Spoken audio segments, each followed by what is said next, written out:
Alors, nous allons écouter la parole du Seigneur. Vous savez, chaque dimanche pascal, on essaie de se concentrer sur l'œuvre de la croix, une œuvre grandiose. Bien aimé, j'ai eu ce privilège. J'aimerais dire c'est un privilège, c'est un honneur. Il y a une semaine passée d'aller en Israël pour aller visiter ces lieux historiques, ces monuments historiques. Et je vous dis, c'est rempli d'émotions. C'est rempli d'émotions, c'est merveilleux. Si vous avez l'occasion d'y aller, allez-y, bien-aimés.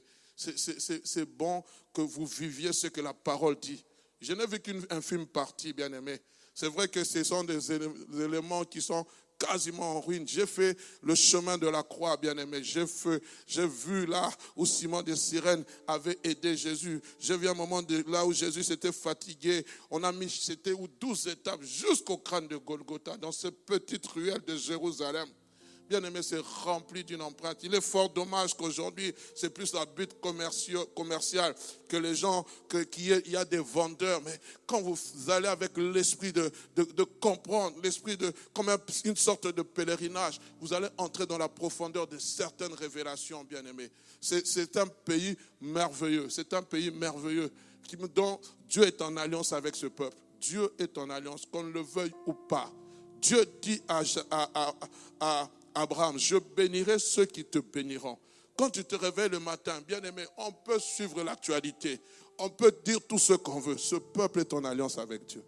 Je vous le dis, c'est un petit pays, mais la grâce du Seigneur est avec ce peuple. Et la grâce, pourquoi? Parce que Dieu a traité une alliance à partir d'Abraham. Ce n'est pas ce que je veux prêcher, mais j'aimerais vraiment que nous puissions nous centrer sur l'œuvre de la croix. Le thème de mon message, c'est l'impact de notre Pâques. J'ai donné un autre thème, je ne sais même pas, mais c'est l'impact que produit notre Pâques dans nos vies. L'impact que produit la Pâques dans nos vies. Écoutez ce que Paul dit au livre de Corinthiens. J'ai beaucoup aimé l'étude biblique qu'on a eue sur Corinthe. En parlant de l'amour. Dans 1 Corinthiens chapitre 5 versets 7 à 8, écoutez ce que l'apôtre Paul est en train de dire au peuple de Corinthe, à l'église de Corinthe. Faites disparaître le vieux levain afin que vous soyez une pâte nouvelle, puisque vous êtes sans levain, car Christ, notre Pâques, a été immolé.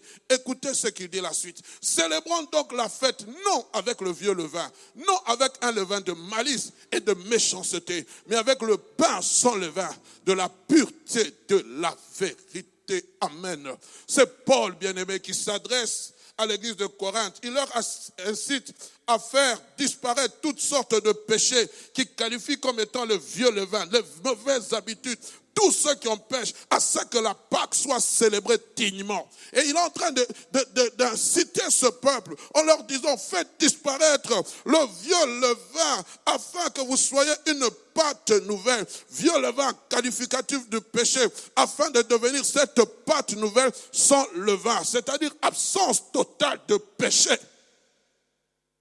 Quand Dieu a institué la Pâque, lorsque vous lisez Exode chapitre 12, la recommandation qu'il avait faite, vous mangerez du pain sans levain. Pourquoi? Il voyait les choses à venir. Il voyait loin, futur. C'est-à-dire que la Pâque, Christ notre Pâque, était un pain sans levain. Lui-même a dit, je suis le pain descendu du ciel. Vos pères ont mangé le pain dans le désert. Ils en sont morts. Mais celui qui mange de mon pain, qui mange de mon corps, aura la vie éternelle. On est ensemble? Oui, bien-aimé. Il s'est offert. La raison qui fait actuellement que vous êtes sans levain, c'est que Christ, notre Pâques, a été immolé. En d'autres termes, le Christ s'est offert bon sacrifice à notre place comme agneau pascal. Il a été l'agneau qui a été pourvu. Dieu met Abraham à l'épreuve. Il lui dit, donne-moi ton fils, ton unique, celui que tu aimes beaucoup. Va me l'offrir à la montagne, je te le montrerai. Abraham au pays, il arrive à la montagne. Il va offrir son fils. Dieu dit maintenant, je sais que tu m'aimes. Et il va voir un bélier accroché. Bien aimé, nous étions destinés à mourir à cette croix. Mais notre sacrifice n'aurait pas eu un impact aux yeux de Dieu. Pourquoi nous sommes nés dans le péché? Pourquoi nous vivons dans le péché? Pourquoi nous pratiquons le péché? Il fallait un agneau sans tache. Il fallait un agneau sans défaut. Jean-Baptiste, voyant Christ, va le présenter et dit, voici l'agneau de Dieu. Oui, vous avez vu des agneaux. Vous avez vu des béliers. Mais cet agneau est différent. Lui, il ne couvre pas le péché, mais lui, il ôte le péché du monde. Lui, il efface le péché. L'acte qui te condamnait va être effacé. Voici l'agneau de Dieu. Si notre Pâques, bien-aimé, n'est pas centré sur l'œuvre de la croix, si notre Pâques, bien-aimé, n'est pas centré sur Christ, elle n'a aucun impact.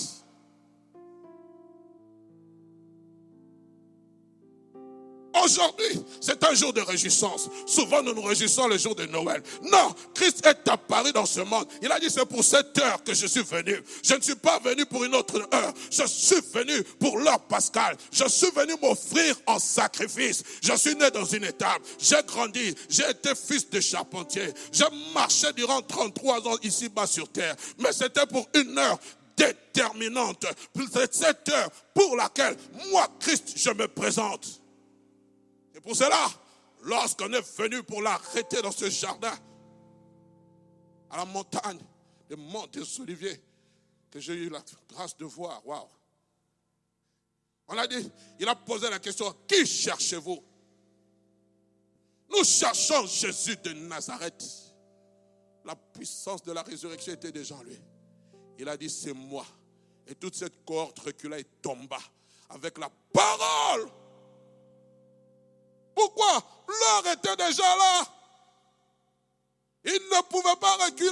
Il a prié, a dit, Seigneur, s'il est possible, éloigne de moi cette coupe. Non toutefois ma volonté, mais que ta volonté se fasse. La Bible dit qu'il pria et sa sueur se transforma en grumeaux de sang. Et les anges sont venus pour le soutenir face à cela. Oui, Christ, dans le temps de la chair, avait connu un moment de faiblesse. Le livre des Hébreux le dit. C'est dans le dernier temps. Il a connu ce temps de faiblesse, mais il a eu la force d'affronter la croix. Avoir peur tout en avançant. Tremblotant tout en avançant. Mais quand l'ange de Dieu est venu l'a fortifié, il a affronté la croix. Il a dit, c'est moi. C'est moi. Simon voulait aider Jésus. Il va prendre l'épée. Il va couper l'oreille de Malchus. Simon, que fais-tu là? Si j'avais besoin qu'on m'aide, j'aurais commandé une légion d'anges venir me secourir. Il va prendre l'oreille de Malchus. Il va la remettre à sa place. Même ce miracle-là, que ces gens auraient pu voir que c'est le Fils de Dieu. Mais ils étaient frappés d'aveuglement. Ils étaient frappés d'aveuglement. Pourquoi? Parce que la parole de Dieu devait s'accomplir.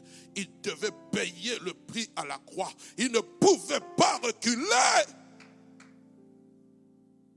Lorsque Pierre a dit, quand cela ne te plaise, tu ne mourras pas, je serai là. Il va dire, arrière de moi, Satan. Tes pensées ne sont pas des pensées divines, ce sont des pensées diaboliques. Nul ne pouvait prendre la place de Jésus. Aucun animal, aucun être humain ne pouvait avoir part à cette œuvre grandiose.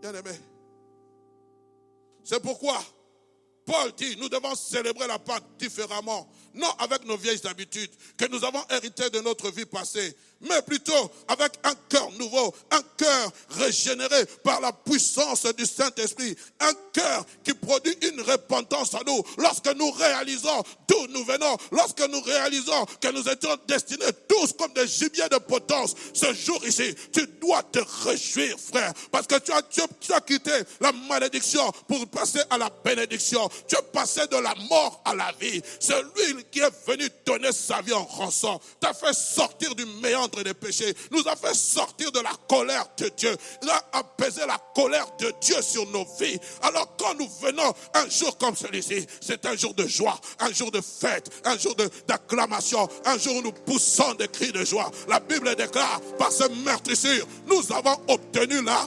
guérison. Oh, je prie que celui qui est malade aujourd'hui puisse saisir sa guérison dans le nom de Jésus. C'est la Pâque, frères et sœurs. C'est la Pâque.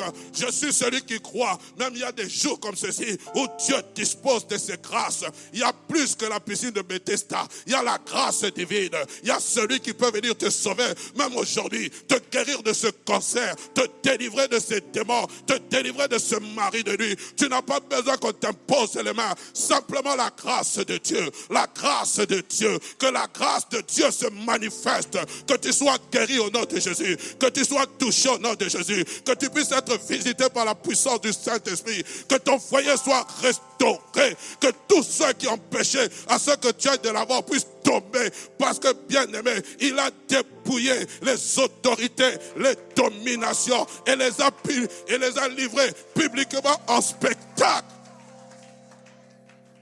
Oh! Donne-moi la main de gloire, je suis en train de te parler. Il est vivant, ce Jésus. Je ne célèbre pas un Dieu mort. Je ne célèbre pas un Dieu qui est resté dans le tombeau. Je célèbre un Dieu qui est vivant, qui entend tes cris. Oh oui, il a dit à Israël, il a dit à Moïse, j'ai entendu les cris que les feux ont poussé les oppresseurs. Je suis descendu pour agir. Moi, je suis descendu. Il est celui qui entend ton cri. Lorsque tu es en train de crier, il entend quand tu la mets. Ouah, tu es un ouah de Dieu. Dieu t'a ouah pour une mission ici-bas sur terre. Sauver pour sauver. Béni soit le nom du Seigneur. Bien-aimé, il y a 2 ans de cela, j'avais eu à m'entretenir avec vous alors que nous étions en plein confinement sur ce thème, une Pâque sans impact. Nous étions tous à la maison. J'étais ici, j'ai fait 11 jours où j'avais parlé de ce séminaire chaque jour sur préparant notre Pâque. Et je me souviens de ce jour-là. Le Seigneur me dit, éteins le téléphone. J'éteins le téléphone. Jeudi, j'avais déjà mon message pour dimanche. Et le samedi, à minuit, je me souviens, tard la nuit, Dieu me dit, efface ce message. Tu dois parler de ce message. Une Pâque sans impact. Et le Seigneur m'a fait comprendre beaucoup de choses. Et c'est une erreur dans laquelle beaucoup d'entre nous, nous sommes tombés aujourd'hui, frères et sœurs. Nous célébrons un Dieu vivant, mais où est-ce que nous allons le célébrer? À la tombe. La tombe est restée vide. Christ n'est plus dans le tombeau, bien-aimé. Nous nous limitons à célébrer un tombeau vide, au lieu de célébrer l'agneau immolé, assis sur un trône, sur le trône.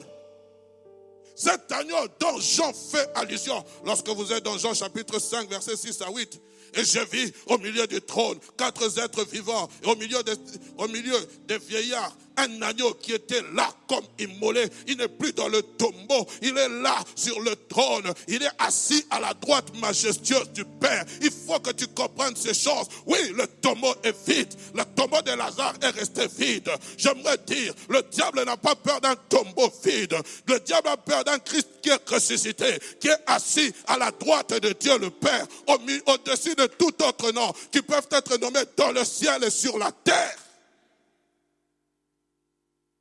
La Pâque aujourd'hui n'a plus d'impact parce que nous-mêmes chrétiens, nous allons nous prosterner dans un tombeau vide.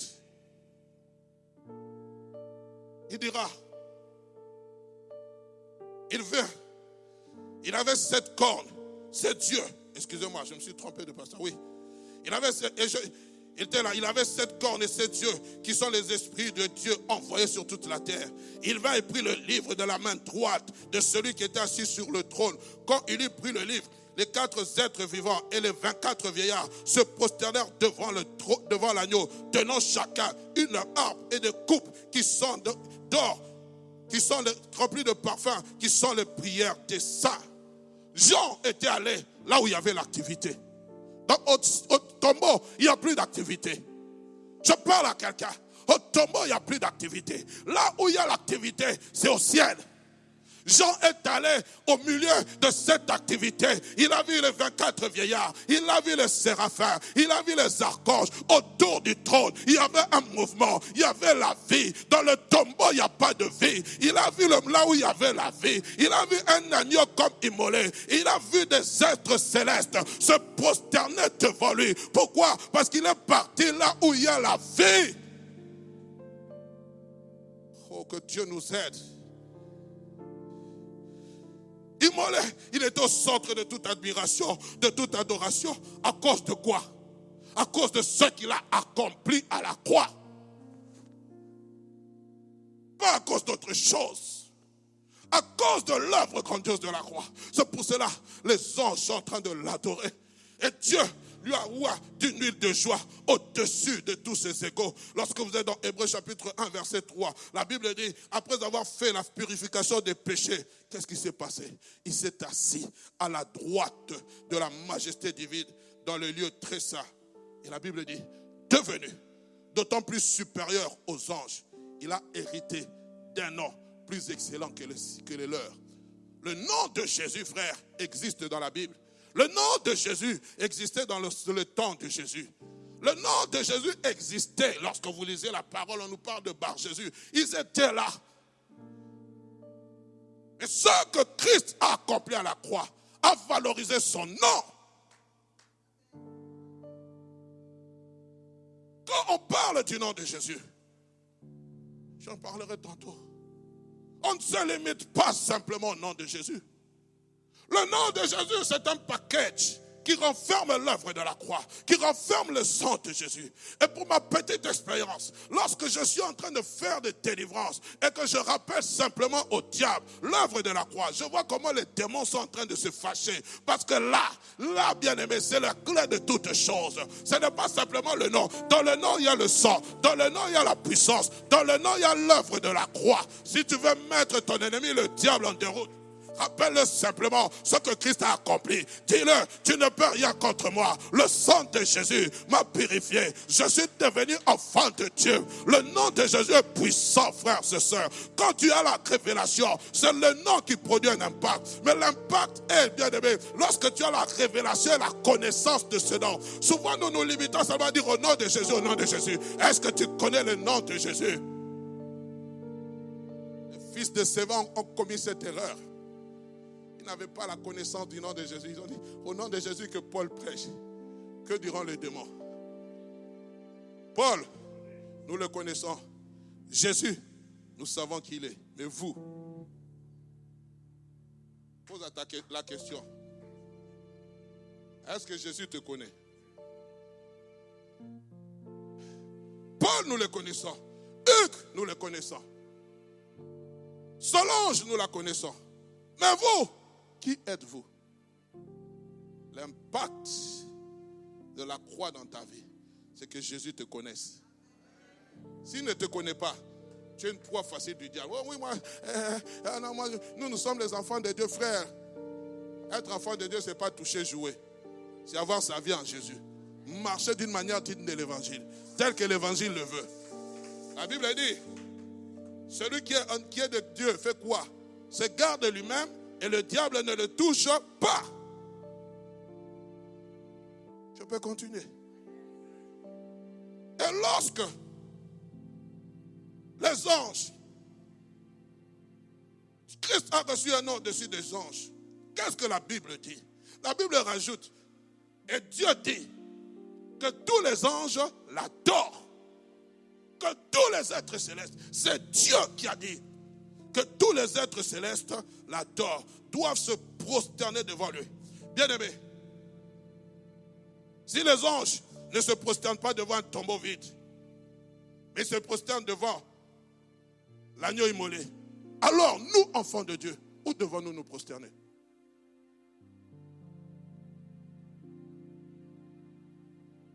Le premier jour de la semaine, un groupe de femmes se rendant au tombeau avec des aromates. Bonne intention, une bonne préparation, mais inutile. Vont se poser la question les unes aux autres. qui nous roulera cette pierre? Mais elles avançaient quand même. Oh, j'aime ça. Parce qu'il fallait une évidence. La Bible dit qu'un ange est venu là rouler la pierre. Il s'est assis dessus. Les femmes sont arrivées, ont commencé à chercher.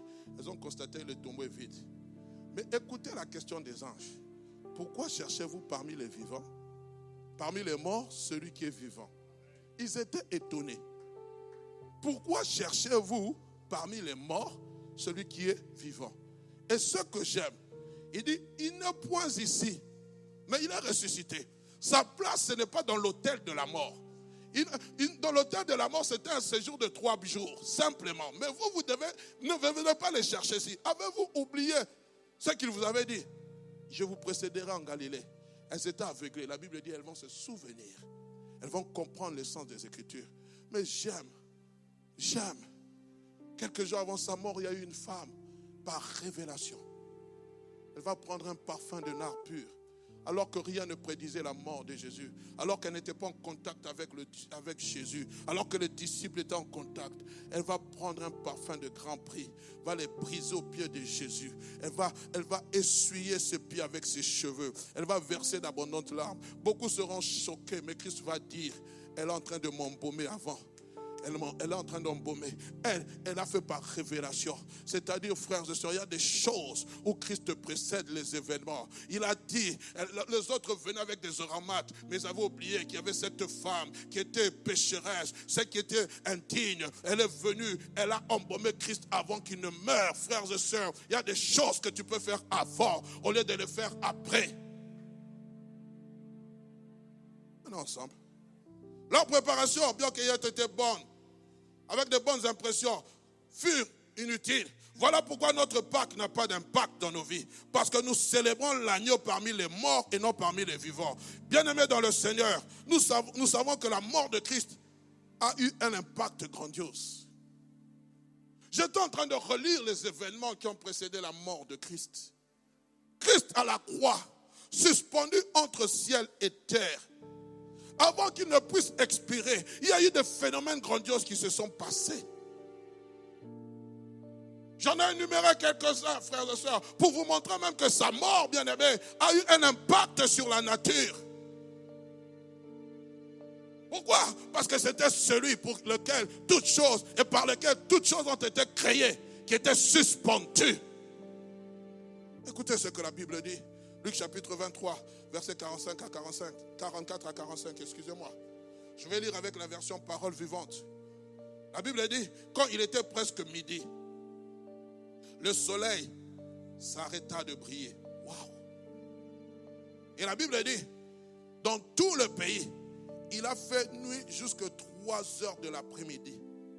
Et le rideau qui est dans le temple se déchira au milieu en 2 morceaux. Lorsqu'il était presque midi, ce n'est pas minuit, midi, le soleil a refusé de donner son éclat pendant 3 heures. Waouh! 3 heures! Avant qu'il ne meure, il y a eu de ces phénomènes qui ont eu un impact sur la terre. 3 heures! De midi à 3 heures, sur toute la surface de la terre. Elle était ténébreuse. Frères et sœurs, réalisons ces choses. Dans notre version, on parle que des rochers se sont fondus. Des morts ont ressuscité. Ce n'est pas une histoire, bien-aimé. C'est une réalité. Quand tu lis ces choses, ça doit avoir un impact. Si la mort de Christ a eu un impact sur la terre, je peux même dire sur l'écosystème. Waouh! Alors sa résurrection.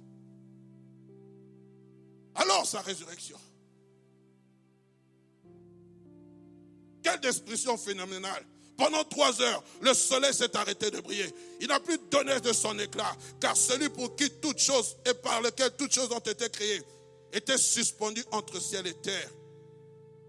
En cet instant-là, il est en train de porter le poids du péché de l'humanité. Il est en train de porter ton péché. Il est en train de porter mon péché. Il est en train de porter notre péché. Nos péchés, tout le péché du poids de l'humanité était sur lui. Et si la nature nous donne ce descriptif, que s'est-il passé dans le ciel? La Bible ne nous dit rien. C'est moi qui suis en train de imaginer. Pendant 3 heures, le ciel a cessé toute activité. Il n'y avait ni chant de trompette, ni lutte, ni tambourin, ni ange qui adorait. Le Saint d'Israël, celui qui était né sans péché, celui qui était né dans le corps d'une vierge, à travers une vierge, reçoit le poids de l'humanité. Et dira, Père, Père, pourquoi m'abandonnes-tu? En cet instant, peut-être le Père a détourné le regard. Nous pouvons voir l'atroce souffrance du Fils. Pendant un temps, il est en train de lutter entre la vie et la mort. Il est en train de lutter entre la vie et la mort. Pendant 3 heures, il est en train de lutter, il est en train de lutter. Il dira, j'ai soif. Et lorsqu'on va lui donner du vinaigre sur de l'hysope, il va dire ce mot dans Jean chapitre 19, verset 30. Tout est accompli. Après, il expira. Waouh! C'en était fini. Et c'était pour cela qu'il est venu. Si la mort de Christ ne crée pas un impact dans ta vie, alors tu n'as rien compris. Nous n'avons rien compris.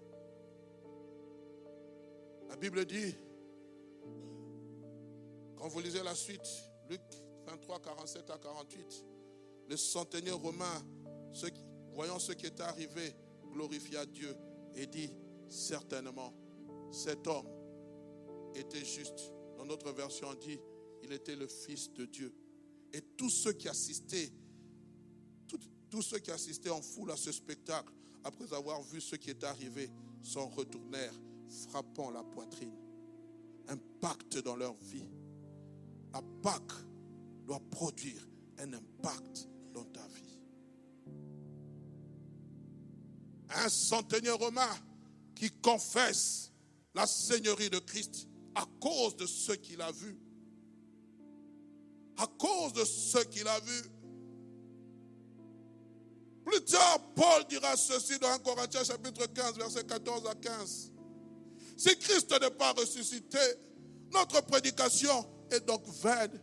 Si Christ n'est pas ressuscité, bien-aimés, c'est en vain que vous et moi, nous sommes là. C'est en vain. Il dit notre prédication est donc vaine. Et votre foi aussi est vaine. Il se trouve même que nous sommes de faux témoins à l'égard de Dieu, puisque nous avons témoigné contre Dieu qu'il a ressuscité de Christ, tandis qu'il n'aurait pas ressuscité. Si le mort ne ressuscite pas, et moi et vous savons qu'il est réellement ressuscité. On n'a pas besoin de voir. L'Esprit rend témoignage à notre esprit. L'Esprit rend témoignage. Déjà, l'Esprit de Dieu en toi, c'est une preuve vivante que Christ est ressuscité. Parce qu'il a dit, lorsque je m'enverrai auprès du Père, je vous demanderai un autre consolateur. Il est vivant, bien-aimé. Et j'aimerais que tu puisses saisir tous les avantages de cette résurrection dans ta vie. Bien-aimé, qu'elle produise quelque chose. Je ne sais pas par quoi tu es en train de passer, mais j'aimerais te dire, celui qui est vivant est capable de résoudre tes problèmes. Celui qui est vivant est capable de te guérir. Celui qui est vivant est capable de te faire sortir de ce marasme. Je ne sais pas les choses par lesquelles tu passes. J'aimerais simplement te dire, il est vivant. Tu n'as pas besoin de le sentir. Tu n'as pas besoin de voir. Tu as besoin de croire. C'est ta foi. C'est ta foi qui doit être activée. Oui, tu peux l'acclamer, bien-aimé.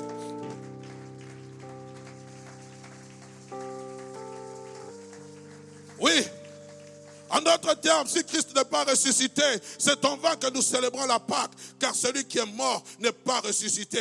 Mais moi, je sais qu'il est ressuscité. C'est voilà pourquoi je célèbre, non à la manière du monde, ni à la manière des païens, mais à la manière dont il mérite, dont il doit le mériter. Je dois le célébrer à la manière dont il doit le mériter. Revenons à notre texte de base, rapidement. Paul parle aux Corinthiens. Et c'est l'unique verset, quand j'ai essayé de chercher, où il dit, Christ notre Pâque. Il ne dit pas Christ la Pâque. Il dit Christ notre Pâque. Il va mettre cet adjectif possessif en mentionnant la Pâque. Et je me suis posé pourquoi cette question. Il est en train de mettre l'accent sur une relation. Il ne parle pas de n'importe quoi. Paul, en disant Christ est notre Pâque, il se met à l'intérieur d'une autre. Il pouvait dire Christ est votre Pâque. Mais il dit non, c'est Christ notre Pâque. Il est notre Pâque. C'est l'agneau pascal qui s'est offert. Il veut faire comprendre que, bien aimé, c'est une question de relation. À supposer, frères et sœurs, que Paul n'écrivait pas à cette communauté de Corinthe. Qu'est-ce qu'il pouvait dire? Christ, ma Pâque. Et le Seigneur m'a fait comprendre ceci. La première des choses, je parlerai de 3 choses. Il faut entrer dans une dimension d'une relation intime avec le Seigneur pour que tu comprennes quel est l'impact de la Pâque.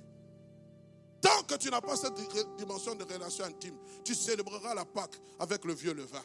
Pour toi, c'est une fête comme toutes les autres fêtes. Non. La Pâque, permettez-moi de le dire, avec tout le respect que je vous dois, c'est plus que Noël. C'est plus que Noël. Souvent, nous mettons l'accent sur Noël. Je ne suis pas contre. Mais nous négligeons la Pâque. La Pâque est plus que la Noël. Nous devons plus nous réjouir le jour de la Pâque que nous réjouir le jour de la Noël. Le jour de la Noël, l'agneau de Dieu est entré. Le jour de la Pâque, l'agneau de Dieu est sorti. Mais il n'est pas sorti de n'importe quelle manière. Il a été immolé. Il a été sacrifié. Est-ce qu'on se comprend? Bien-aimés, nous devons comprendre et entrer dans cette dimension que la Pâque est le sacrifice de Christ pour ma vie. Tant que ton esprit n'accédera pas à cela, il n'y aura pas d'impact dans ta vie. Comprendre que le sacrifice de Christ fut non seulement d'une manière générale, parce que le problème c'est que nous regardons, Dieu a tant aimé le monde, qu'il a donné son Fils. Mais remplace le monde par ton prénom. Dieu a tant aimé Hugues Arnaud Chisungu qu'il a donné ce grand Dieu qui a créé les cieux et la terre. Ce grand Dieu dont l'univers ne peut le contenir. Ce grand Dieu dont la terre, tout ne peut le contenir. Il m'a aimé. Il m'a aimé. Permettez-moi d'être égoïste. Il m'a aimé. Il t'a aimé. Il a dit, fils, va pour sauver Hugues. Fils, va pour sauver Jérémie. Fils, va pour sauver X et Y. Fils, va pour sauver. Il est sorti. Il a laissé son trône de gloire. Il a laissé tout. Il s'est dépouillé de toute son autorité divine. Il est né dans une étable, au milieu de la bourse des animaux, au milieu des excréments d'animaux, au milieu de la puanteur de cette étable. Il est né là-bas. Il a été fils de charpentier. Durant 33 ans, il est mort à la croix. Oh, bien-aimé, une fois j'étais en train de prier, et en soirée, ça fait longtemps, et cette image m'est arrivée, frères et sœurs. Avant qu'on ne puisse faire sortir la passion de Christ, j'ai commencé à voir l'image, cette image de la crucifixion de Christ, comme un film, frères et sœurs. Et le Seigneur est en train de me dire, lorsqu'on l'a couronné d'épines, chaque goutte de sang qui tombait à terre portait un nom. Hugues Arnaud Chisungu, Rémi Mwamba portait un nom. Oh, je ne sais pas, Nadine portait un nom. Chaque coup de fouet qu'il est en train de recevoir portait un nom. Et vous savez, le coup de fouet qu'il recevait, ce n'était pas simplement des fouets. Dans chaque fouet, il y avait des crochets. Lorsqu'on le fouettait le dos, ça tirait sur sa peau. Ça portait un nom. Junior Mutombo, ça portait un nom. Je ne sais pas quel est ton nom, mais j'aimerais te dire, chaque fois qu'on était en train de l'injurier, chaque fois qu'on était en train de le jeter des crachats, c'était pour toi, c'était pour moi, ce n'était pas simplement pour l'humanité, parce que dans l'humanité, il y a un nom qui est, dans l'humanité, il y a ton nom, frères et sœurs. Si tu comprends ces choses, ta Pâque sera différente. Chaque chemin qu'il était en train de faire quand il portait sa croix, la croix pesait plus que lui. C'était les traces qu'elle laissait cette croix. C'était pour toi, pour que ta malédiction s'arrête. C'était pour toi, pour que la perte de sang s'arrête. C'était pour toi, pour que ton foyer soit restauré. C'était pour moi, afin que je passe de la mort à la vie. Quand tu comprends cela, la Pâque a un impact dans ta vie. C'était pour cela, frères et sœurs, pour toi, et pour moi. Oh, je me souviens de ce musicien pasteur qui est aujourd'hui rentré dans la félicité céleste, Blaise Sakila. Il avait chanté ses cantiques en langue vernaculaire. Il fallait que moi je meure. Il a porté mon péché. C'est pour moi, c'est pour moi. Il était en train de dire cela.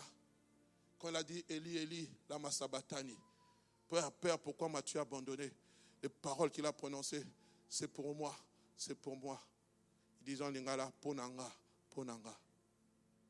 Il fallait que je meure, mais tu as pris ma place. Il a pris ta place, n'oublie jamais ça. Ce que tu es aujourd'hui, ce n'est pas par tes propres efforts. C'est parce qu'il y a un homme qui s'appelle Jésus, qui a pris ta place. Oui, tu peux l'acclamer.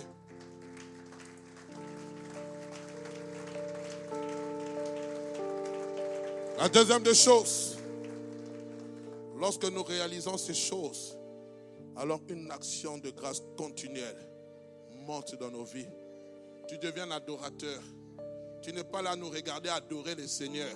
Tu n'es pas là en train de regarder la chorale adorer. Toi, tu croises les bras. Ils ont raté leur gamme. Ils ont chanté hors gamme. Ils ont mal joué le sol, le do. Là, il fallait mettre les phares. Frère, qu'importe. Moi, je suis dans la contemplation du Seigneur. Je réalise la grâce que d'être. La Bible dit qu'il s'est passé quelque chose. Là où le souverain sacrificateur qui avait été choisi, qui entrait une fois l'an. La Bible dit le voile du temple s'est déchiré. Et nous avons un accès libre. Toi, tu es à l'intérieur dans le parvis, alors que moi, je suis dans les lieux saints. Tu es en train de regarder comment les autres sont en train de mal chanter. Tu croises tes bras. Quand tu connais la grâce de Dieu, ce que tu es aujourd'hui là, tu sais ce que c'est Dieu qui a fait ça dans ta vie. Tu deviens un adorateur. Avant même qu'on ne puisse jouer du synthé, tu viens te prosterner devant le roi tes rois. Tu dis, je ne suis pas digne d'être dans ta présence, mais à cause du sang, à cause de la grâce, à cause de l'œuvre de la croix, à cause de cela, j'ai un accès libre. Je suis plus que ce souverain sacrificateur. Tu as fait de moi un royaume de sacrificateurs. Tu as fait de moi un adorateur. Tu as fait de moi une adoratrice. Alors je viens te célébrer. C'est ça, frères et sœurs, l'activité qui est au ciel et doit être représentative ici sur terre. On ne doit pas te pousser à adorer Dieu. Tu viens, tu t'enorgueillis. Tu t'enorgueillis. L'homme est une vapeur.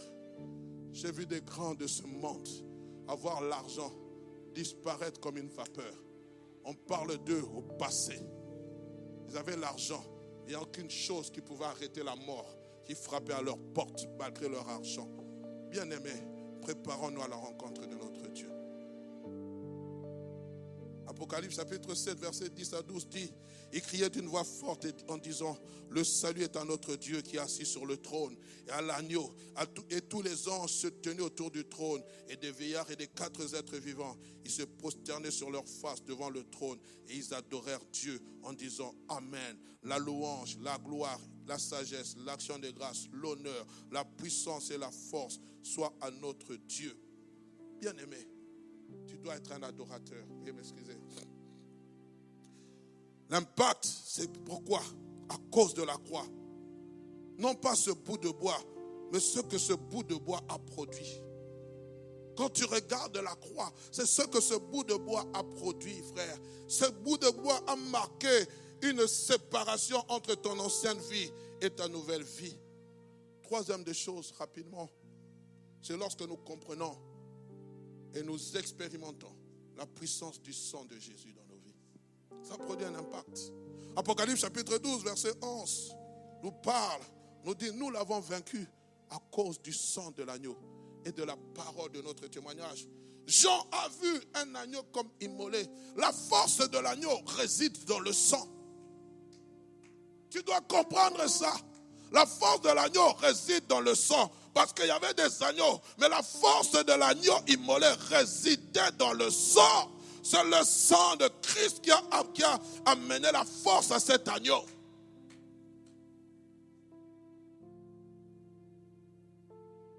Quand Dieu voulait épargner le peuple d'Israël, c'est là l'institution de la Pâque. Dans Exode chapitre 12, verset 12 à 13, nous n'aurons pas le temps de le lire. Mais qu'est-ce qu'il dit? Lorsque l'ange exterminateur viendra, je passerai pour détruire. Mais lorsque je verrai le sang, qu'est-ce qui va se passer? Je passerai outre. C'est là même Pâques, pas sauveur. Je passerai outre. Pourquoi? Le sang a plaidé ta cause. Le sang de Jésus-Christ a anéanti, a calmé, a apaisé la colère de Dieu sur l'humanité. Le sang de Jésus-Christ nous a libérés de toute forme d'esclavagisme du péché. Le sang de Jésus-Christ a détruit la puissance de l'ennemi dans nos vies. Le sang de Jésus-Christ t'a délivré, bien-aimé. Le sang de Jésus te couvre. Tu es couvert quand tu sors le matin. Tes enfants sont couverts par le sang de Jésus. Tu es couvert par le sang de Jésus. Le sang de Jésus, c'est ça qui crée un impact. Quand tu réalises que c'est le sang de Jésus qui t'a purifié, qui t'a lavé, alors que tu ne peux que faire adorer le Dieu puissant. Puisse mon Dieu vous bénir. Puisse mon Dieu être avec vous. Joyeuse Pâques, peuple de la bande. Célèbre l'Éternel. Il t'a racheté, non avec le sang de bouc, non avec les choses précieuses de ce monde. Il t'a racheté avec son sang, le sang de Christ qui te justifie. Est-ce que tu peux bien l'acclamer? Est-ce que tu peux le célébrer?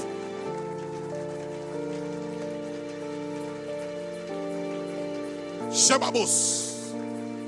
Rekemanda rebo sote yababos.